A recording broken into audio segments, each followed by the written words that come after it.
Jadi seorang ulama tahun 1710, mudah cara ingatnya, 1710.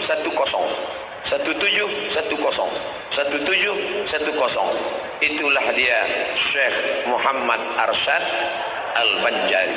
Kalau hidup beliau sekarang umurnya 400 tahun, lebih tua dari kerajaan tempat kami tinggal Riau.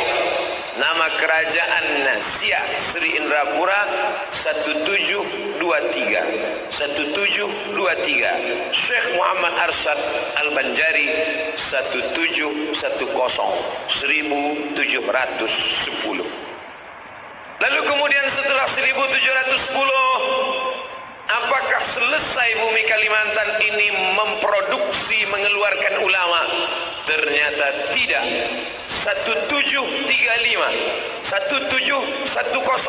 Syekh Muhammad Arsyad Al-Banjari. 1735 lahir lagi ulama besar. Kitabnya saya baca, saya lihat dengan mata kepala saya. Nama kitabnya Ad-Durrun Nafis, ditulis oleh Syekh Muhammad Nafis Al-Banjari. Bedanya apa?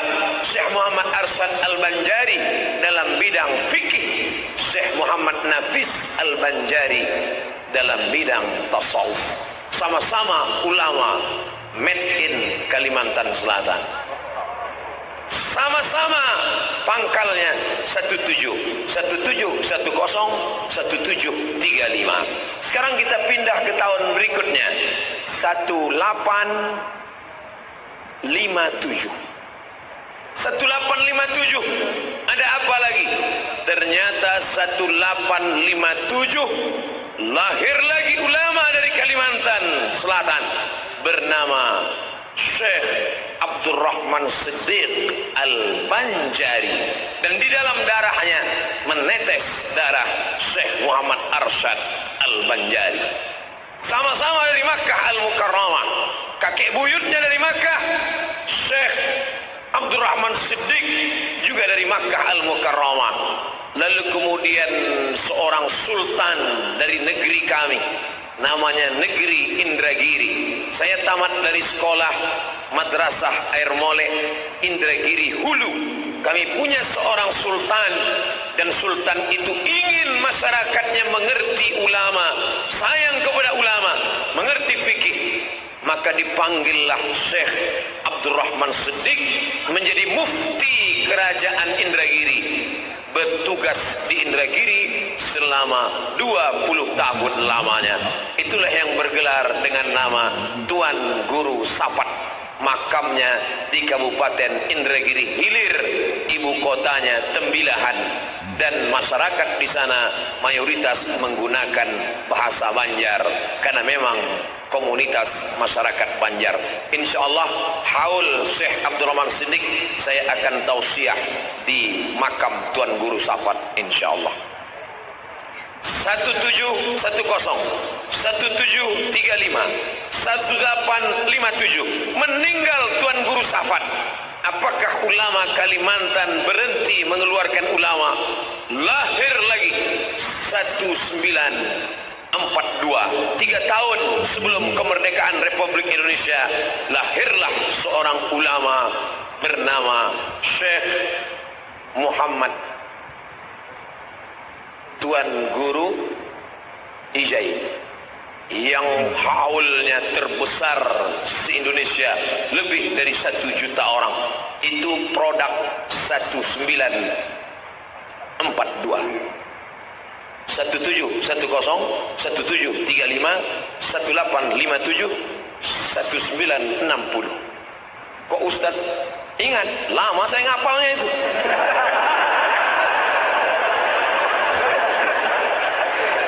Ternyata Tuan Guru Ijai berlalu, Syekh Abdurrahman Siddiq berlalu, Tuan Guru berlalu. Apakah Kalimantan Selatan berhenti memproduksi para ulama? Tidak. Masih ada Tuan Guru Bakhit di Barabai. Saya datang ke sana, majelisnya ramai. Beliau pegang tangan saya. Begitu sampai, dipegangnya tangan saya. Saya heran, kenapa tangan saya dipegang? Supaya muridnya tidak bersalaman dengan saya. Tadi tangan saya tidak ada yang megang, hampir copot tangga. Terima kasih kepada bapak-bapak kepolisian, bapak Kapolda ataupun yang mewakili Provinsi Kalimantan Selatan. Kalau tidak diamankan tadi tidak tahu apa yang terjadi. Al-hubbu yu'mi wa yusib. Cinta membuat orang buta.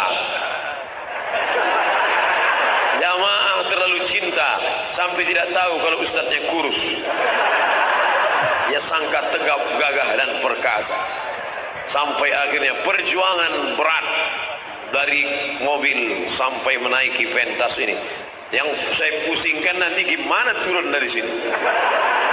Tapi insya Allah semuanya sayang, insya Allah. Amin. Begitu cara merayu mereka. Ada Tuan Guru Bakhit, ada Tuan Guru, sorbannya sama dengan Tuan Guru Ijai. Tuan Guru apa namanya? Tuan Guru Zuhdi. Saya belum pernah bertemu, tapi salam beliau sudah saya dapatkan. Salam orang yang tawadhu, rendah hati. Apa kata yang menyampaikan salam? Salam dari Tuan Zuhdi, mohon doa. Saya bilang saya yang perlu doa beliau. Ternyata sesama minta doa tidak boleh saling mendahului. Saya minta doa beliau. Lalu kemudian ada pula ulama dari Kalimantan Selatan.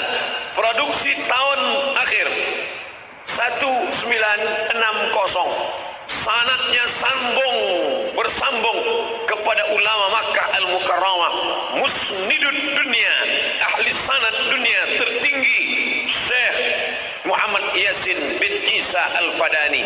Murid beliau langsung datang dari Kalimantan Selatan, bernama Syekh Nuruddin Marbu Al-Makki Al-Banjari. Disebut Makki karena beliau lama di Makkah. Disebut Al-Banjari karena beliau orang Banjar. Disebut dengan Azhar As-Sani karena ketika beliau di Kairo, Mesir, banyak murid-murid beliau berdatangan, talaqi, mengambil sanad hadis dari beliau. Fikih Syafi'inya sampai sanadnya kepada Imam Muhammad bin Idris Asy-Syafi'i. Syafi'i mengambil dari Malik bin Anas. Malik bin Anas mengambil dari Abdullah bin Maslamah. Abdullah bin Maslamah mengambil dari Abu Sinat. Abu Sinat dari Al-A'raj.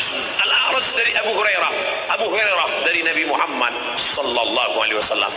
Beliau banyak dipakai, digunakan ilmunya oleh orang Malaysia. Begitu saya ceramah di Malaysia, di Masjid Muaz bin Jawal, saya lihat baliho besar, Tuan Guru Syekh Nuruddin Marbu Al-Makki Al-Banjari. Orang Malaysia bertanya kepada saya, kenal dengan Syekh Nuruddin? Ya, orang Indonesia, kata saya.